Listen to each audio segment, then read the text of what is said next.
Hello children, in today's class we are going to discuss about a new chapter, heat.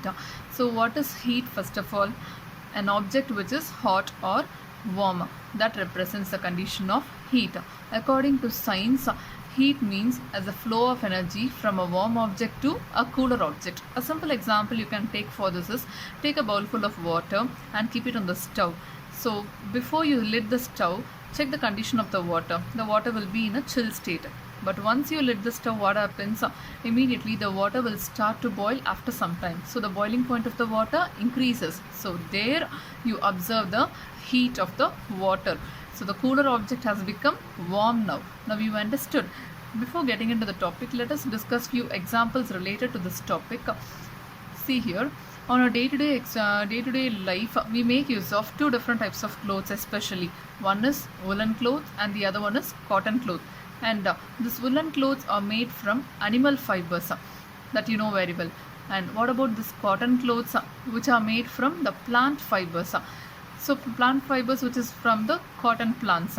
And when we will make use of these two different types of clothes, this woolen clothes we will make use of it during the winter season when it is really very cold outside.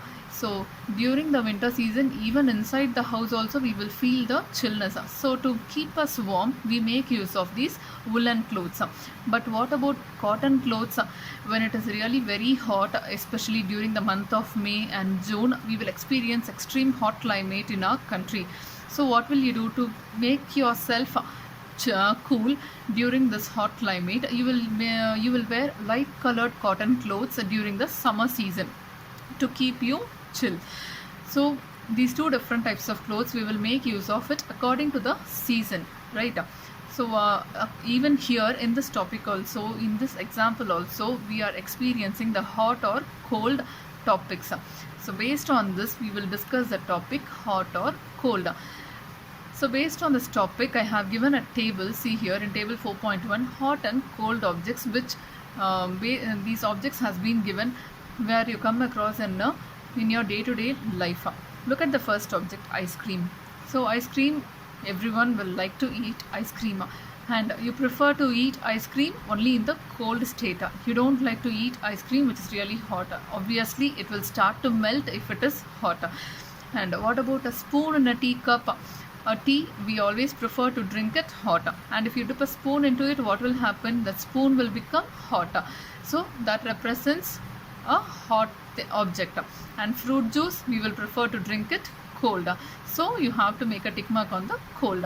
And handle of a frying pan, if you keep it on the stove, what will happen? The handle will be heat. So you have to make a tick on the warm object. So you'll handle the frying pan with a cloth to avoid the hotness of the object. And how will you decide whether a particular object is hot or cold? Basically, by touching the object only, we will be experiencing whether the object is hot or cold. Otherwise, we will not be able to decide whether a particular object is hot or cold. And make sure you don't touch the object which are too hot, because it may harm you. So you have to be very careful when you're handling a candle flame, or especially when you're working on the stove. So I have told you, by touching the objects we will experience the particular condition of the object, whether it is hot or cold. So to observe this, let us do a simple activity based on this. Whatever activities I am explaining here in this class, please do try it in your home, which are really safe, not all the activities.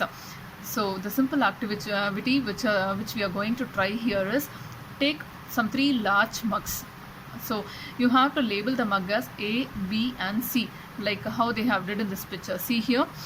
So they have took 3 large mugs, and each mug has been labeled as A, B and C.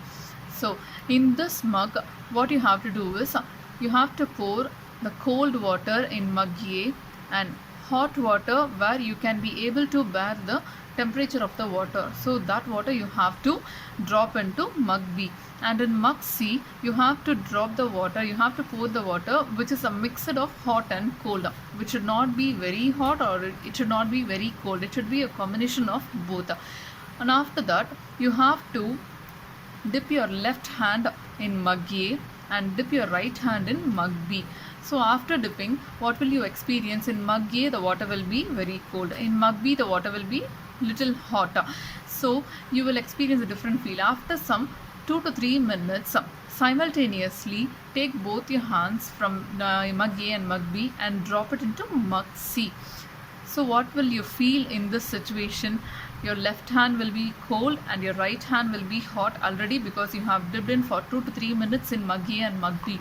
And when you dip it into a mug which is in a state of hot and cold water, what happens? You will experience cold in your left hand and you will experience hot in your right hand for some time, right?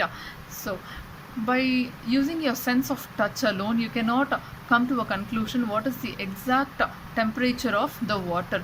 To understand how to identify what is the exact temperature of the water, we have to make use of a measuring device.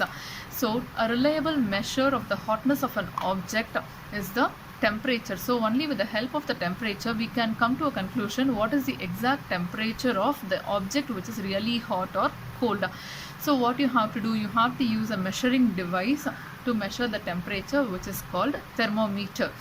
So thermometer, most of you would have experienced about this device. So in case if you come across a fever, what will you do? You will just go to the doctor and doctor will check your temperature with the help of the thermometer by placing it under your tongue, right? So if it is around some 100 degrees Celsius or 1 or 2 degrees Celsius, the temperature will show the exact temperature of the thermometer will show the exact temperature of your body. Based on that, doctor will prescribe the medicines. Clear? In the next class, we will see about how to measure temperature using the thermometer. Thank you, children.